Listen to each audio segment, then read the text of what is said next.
ఈరోజు వైఎస్ఆర్ కాంగ్రెస్ పార్టీ అధ్యక్షులు శ్రీ వైఎస్ జగన్మోహన్ రెడ్డి గారి నాయకత్వంలో కడప జిల్లా ఎస్సీ విభాగ కార్యవర్గ సమావేశం చాలా బ్రహ్మాండంగా జరిగింది.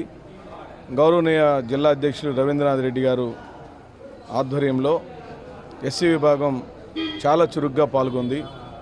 ఆద్యంతం ఎంతో ఆసక్తితో వాళ్ళందరూ జగన్మోహన్ రెడ్డి గారిని మళ్ళీ ముఖ్యమంత్రి చేసుకుంటేనే వాళ్ళ కుటుంబాలకు న్యాయం జరుగుతుందని సంపూర్ణంగా నమ్మారు. మేము కూడా సవివరంగా గత 5 సంవత్సరాల కాలంలో వైఎస్ జగన్మోహన్ రెడ్డి గారు 69,484 కోట్ల రూపాయలను ఈ రాష్ట్రంలో ఎస్సీలకు మాత్రమే పంచాడు. ఎస్సీల భాగస్వామ్యం అంతుంది. చంద్రబాబు నాయుడు తాను చేస్తానన్న సూపర్ 6 హామీలను నెరవేర్చకపోవడం వల్ల ఒక సంవత్సరానికి 13,500 కోట్ల రూపాయల నష్టం ఎస్సీలకు జరుగుతుంది. భారీ నష్టం జరుగుతుంది. ఆయన అమలుపరుస్తున్న స్త్రీ శక్తి బస్సు పథకంలో ఎస్సీ స్త్రీలు ఎవ్వరు కూడా రోజు బస్సులో ప్రయాణం చేసేవాళ్ళు కాదు. ఆ పథకంతో మాకేమాత్రం సంబంధం లేదు. అలాగే ఆయన అమలుపరిచిన 3,000 రూపాయల పెన్షన్లో 1,00,000 పైచిలకు పెన్షన్లు కట్ చేస్తే ఒక్క ఎస్సీలకే 50,000 పెన్షన్లు కట్ చేశాడు మహానుభావుడు. అలాగే 3 సిలిండర్లు ఇస్తా అన్నాడు. తొలి సంవత్సరం ఎగనామం పెట్టాడు. ఓ పక్కన చంద్రబాబు నాయుడు ఆ విధమైన దగాకోరు పనులు చేస్తుంటే ఈ రాష్ట్రానికి ముఖ్యమంత్రి ఏమో చీటర్గా మారితే ఉప ముఖ్యమంత్రి ఏమో సినిమా టికెట్ల దొంగగా మారాడు.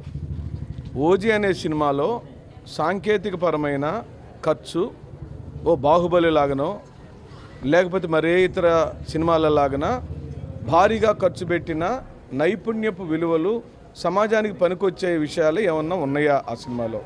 ఎందుకు రాష్ట్ర ప్రభుత్వం పవన్ కళ్యాణ్ సినిమాల మీద ప్రత్యేకమైన శ్రద్ధ పెడుతుంది? ఎందుకు ప్రజల యొక్క డబ్బులను లూటీ చేస్తున్నారు? సామాన్యులకు ఓజీ అనే సినిమా ఎందుకు అందుబాటులో లేదు? ఓ పక్కనేమో ఈ విధంగా ప్రజల యొక్క ధనాన్ని లూటీ చేస్తూ, ఇంకో పక్కన ఈ రాష్ట్ర ఉప ముఖ్యమంత్రి తన స్వయంగా పిఠాపురం నియోజకవర్గంలో ఎస్సీలను గ్రామ బహిష్కరణ చేస్తే ఒక్క మాట మాట్లాడలేదు ఈ రాష్ట్ర ఉప ముఖ్యమంత్రి. దారుణాతి దారుణంగా గోదావరి జిల్లాలలో ఎస్సీల మీద దాడి జరుగుతుంటే దాన్ని ఖండించిన పాపాన పోలేదు ఈ రాష్ట్ర ఉప ముఖ్యమంత్రి. సో సిద్ధాంతపరంగా చంద్రబాబు నాయుడుకు పవన్ కళ్యాణ్కు ఎస్సీలతో సంబంధం లేని వ్యవహారం జరుగుతుంది. కాబట్టి మాకు ఆ రాజకీయ పార్టీల మీద మేము బ్లేమ్ చేయము. ఎందుకంటే అవి మాకు సంబంధించిన పార్టీలు కాదు. మా బాధ్యత మాకు సంవత్సరానికి 13,500 కోట్ల రూపాయలు ఇచ్చిన ఆదుకున్న మహానుభావుడు వైఎస్ జగన్మోహన్ రెడ్డిని రాష్ట్రానికి ముఖ్యమంత్రిని చేసుకోవటమే అంతిమ లక్ష్యమని మేము నిర్ణయానికి వచ్చాము. ఆ నిర్ణయంలో భాగంగా ఈ రాష్ట్రంలో 1,00,000 మంది జగనన్న దళిత